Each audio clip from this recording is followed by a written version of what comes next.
Eclesiastes capítulo 12. De tudo o que se tem ouvido, a suma é: teme a Deus e guarda os seus mandamentos, porque isto é dever de todo homem. Versículo 13. O último capítulo de Eclesiastes aborda 4 dos temas bíblicos mais questionados no meio cristão: a criação, a morte, a observância dos mandamentos e o juízo. Vejamos hoje que, assim como o pregador escreveu com retidão palavras de verdade, dadas pelo único pastor, toda a Bíblia explica a verdade sobre estes 4 assuntos, sem deixar margem de dúvida. Primeiro, lembra-te do teu Criador. O relato da criação apresentado em Gênesis é tão real quanto o relato da redenção apresentado nos Evangelhos. A expressão lembra-te também aparece no 4º mandamento da lei de Deus, Êxodo capítulo 20, versículos 8 ao 11, que, por sinal, é o único mandamento que nos remete a Deus como Criador. O livro de Salmos confirma o relato de Gênesis, Salmo 33, versículos 6 e 9, Salmo 104. Jesus falou sobre a criação, Marcos capítulo 10, versículo 6. João confirmou o relato original, João capítulo 1, versículos 1 ao 3. Paulo fez referência à criação, Romanos 1, 20, 1 Coríntios 15, 45, 1 Timóteo 2, do 13 ao 14. O livro de Hebreus aponta para o relato de Gênesis, Hebreus capítulo 11, versículo 3. A primeira voz angélica diz: adorai aquele que fez o céu e a terra e o mar e as fontes das águas. Apocalipse capítulo 14, versículo 7. Segundo, e o pó volte à terra como era, e o espírito volte a Deus que o deu. Além de ser mais uma confirmação do relato da criação do homem, Gênesis capítulo 2, versículo 7, também desmistifica a verdade sobre a morte. A Bíblia afirma que a matéria-prima, o pó da terra, volta para o seu lugar de origem, e o espírito, ou seja, o fôlego de vida, retorna para Deus, o doador da vida. A palavra usada é roá, que significa vento, sopro, e não uma entidade fora do corpo. Pois nós não temos uma alma, nós somos uma alma vivente.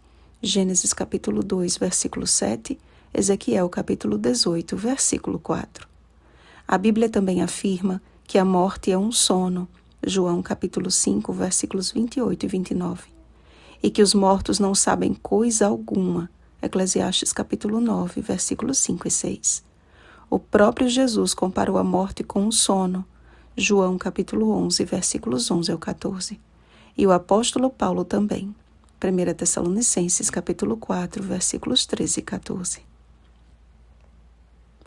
Terceiro, de tudo o que se tem ouvido, a suma é: teme a Deus e guarda os seus mandamentos, porque isto é dever de todo homem. A conclusão apresentada por Salomão é a mesma que foi apresentada a Adão e Eva antes do pecado, aos homens antes do dilúvio, a Israel no Êxodo e a nós hoje. Apocalipse capítulo 14, versículos 7 e 12. O maior salmo e capítulo da Bíblia é dedicado inteiramente à exaltação da lei de Deus e se encontra no centro das Escrituras. Jesus disse: se me amais, guardareis os meus mandamentos. João capítulo 14, versículo 15. Tiago reforçou: pois qualquer que guarda toda a lei, mas tropeça em um só ponto, se torna culpado de todos. Tiago capítulo 2, versículo 10. João confirmou: porque este é o amor de Deus, que guardemos os seus mandamentos. Ora, os seus mandamentos não são penosos. 1 João capítulo 5, versículo 3. Paulo reforçou: a lei é santa, e o mandamento, santo e justo e bom. Romanos capítulo 7, versículo 12. O povo de Deus dos últimos dias será conhecido como os que guardam os mandamentos de Deus. Apocalipse capítulo 12, versículo 17. E há algo bem claro e definido no final do verso 13 do capítulo de hoje. A observância dos mandamentos é o dever de todo homem, não apenas dos judeus, mas de todo homem. Percebem, amados?